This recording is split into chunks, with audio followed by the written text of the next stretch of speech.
ஜாமீன் கொண்டா நானே வச்சுக்கிறேங்க. வியூவர்ஸ், இப்போது லாஸ்ட்டாக 2 டேஸ்க்கு முன்னாடி வந்து ஒரு ஜிஎஸ்டி கவுன்சில் கூட நடந்தது கோயம்புத்தூரில். அதில் அன்னபூர்ணா ஹோட்டல் ஓனர் உரிமையார் வந்து சூப்பராக ஒரு ஸ்பீச் கொடுத்தாரு. என்ன கொடுத்தாரு அப்படின்னா, இந்த மாதிரி ஜிஎஸ்டி வந்து ஒழுங்குபடுத்தணும் அப்படின்னு சொல்லியிருந்தார். அவர் உண்மையிலேயே நல்ல முறையில் சூப்பராக சொல்லியிருந்தார்.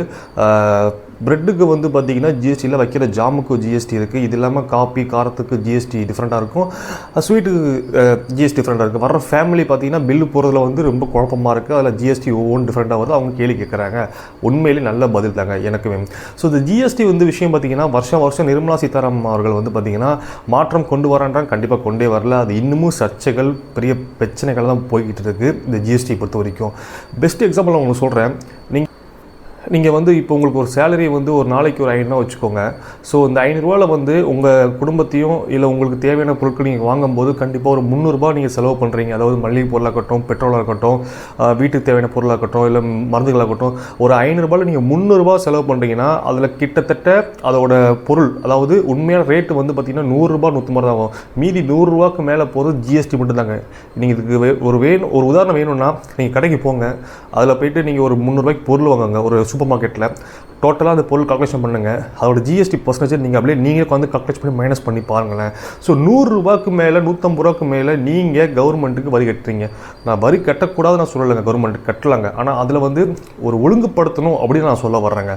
ஸோ ஜிஎஸ்டினாலே மக்கள் உண்மையிலே ரொம்ப கஷ்டப்பட்டுட்டு இருக்காங்க.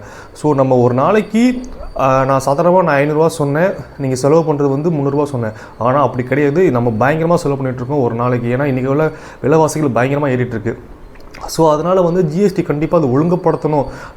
நம்மளால் கேள்வி கேட்க முடியல, அந்த கவுன்சிலிங் போக முடியல. ஆனால் ஒருத்தர் கேள்வி கேட்ட அந்த கவுன்சில் கூட்டத்திலே அவரை வந்து திருப்பி ஹோட்டல் ரூமுக்கு வர வச்சு அவரை வந்து மன்னிப்பு கேட்க வச்சுருக்காங்க. உண்மையிலேயே ரொம்ப ரொம்ப கண்டிக்கத்தக்கது. இதுக்கு அவர் பாஜக அண்ணாமலை அவர்கள் வந்து இது நடந்தது ஒரு மிகப்பெரிய குற்றம் தான், இது மன்னிப்பு நாங்கள் கேட்டுக்கிறோம். அது எது கேட்டுக்காருன்னா வீடியோ எடுத்து போட்டு தான் கேட்டிருக்காரு. அதுதான் அவர் கேட்டிருக்காரு. நீங்கள் அதுக்கு கேட்டக்கூடாதுங்க.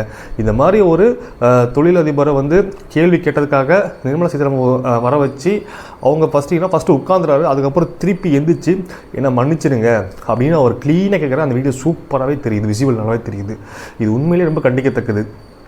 இதில் இன்னொரு விஷயம் இன்னும் உங்களுக்கு புரிகிற மாதிரி நான் சொல்லணும் அப்படின்னா, நீங்கள் ஒரு கார் ஷோரூம் வாங்க போகிறீங்க. அந்த கார் வந்து 5 லட்ச ரூபான்னு வச்சுக்கோங்க. அந்த காரோட எக்ஸ்ஷோரூம் ப்ரைஸ் நீங்கள் ஃபஸ்ட்டு கேளுங்க, 3 லட்ச ரூபா தான் இருக்கும். ஸோ அந்த 3 லட்ச ரூபா உள்ளே ஜிஎஸ்டி இருக்குது, சரிங்களா? அது மட்டும் இல்லாமல் நீங்கள் ஆன்-ரோடு ப்ரைஸ் வரும்போது ரோட் டேக்ஸ், இன்சூரன்ஸ் அண்டு இது ரிஜிஸ்ட்ரேஷன், இதுக்கு எல்லாத்துக்குமே ஜிஎஸ்டி கண்டிப்பாக இருக்குங்க. இதெல்லாம் கால்குலேஷன் பண்ணி பார்த்தீங்கன்னா அந்த காருக்கு நீங்கள் கிட்டத்தட்ட எனக்கு தெரிஞ்சு ஒரு 1.5 லட்ச ரூபா மேலே நீங்கள் ஜிஎஸ்டி கட்டுறீங்க. அதாவது ரோட் டேக்ஸ் எல்லாமே சேர்த்து நான் சொல்கிறேன், அவ்வளோ கட்டுறீங்க. இதெல்லாம் வந்து எவ்வளோ வேஸ்ட் ஆஃப் மணி தான் நான் சொல்லுவேன், உண்மையில் நான் சொல்லுவேன். என்ன ரீசன் அப்படின்னா, இவ்வளோ பணத்தை நம்ம பண்ணி இதுக்கப்புறம் வந்து பெட்ரோல் போடுறோம், அதுக்கு ஜிஎஸ்டி. அதுக்கப்புறம் வந்து பார்த்திங்கன்னா ரோட்டில் யூஸ் பண்ணுறோம், அதாவது மீன்ஸ் டோல்கேட், அதுக்கு பே பண்ணுறோம், அதுக்கு ஜிஎஸ்டி. இந்த மாதிரி அப்புறம் அசசரிஸ் வாங்குகிறோம், அதுக்கும் பொருளுக்கு ப்ளஸ் ஜிஎஸ்டின்னு வாழ்க்கை பயங்கரமாக ஜிஎஸ்டி ஆகிட்டு இருக்குங்க எல்லார் வாழ்க்கையிலுமே. இதை வந்து நீங்கள் ஒழுங்குபடுத்தி ஒரே ஜிஎஸ்டி கொண்டு வாங்க, ஒரே நாடாக கொண்டு வாங்கன்னா மக்களோட கருத்தாகவே இன்னும் இருக்குது. அப்படி கொண்டு வந்தால் கூட ஓரளவு எல்லாமே பொருள் ரேட்டு குறையும். இந்த ஜிஎஸ்டினாலே பொருள் ரேட்டு எதுக்கு நான் சொல்லுவேன், உண்மையில் தான் சொல்லுவேன். ஏன்னா பெட்ரோல் விலை லிட்டருக்கு இப்போ 100 ரூபா மேலே போயிட்டுருக்கு அப்படின்னா அதோட ஜிஎஸ்டி பிரித்து பாருங்களேன். பெட்ரோல் விலை எனக்கு தெரிஞ்சு 70 ரூபா 60 தாங்க வரும். ஏன்னா அவ்வளோ ஜிஎஸ்டி அதில் இருக்குங்க. இதாங்க விஷயம்.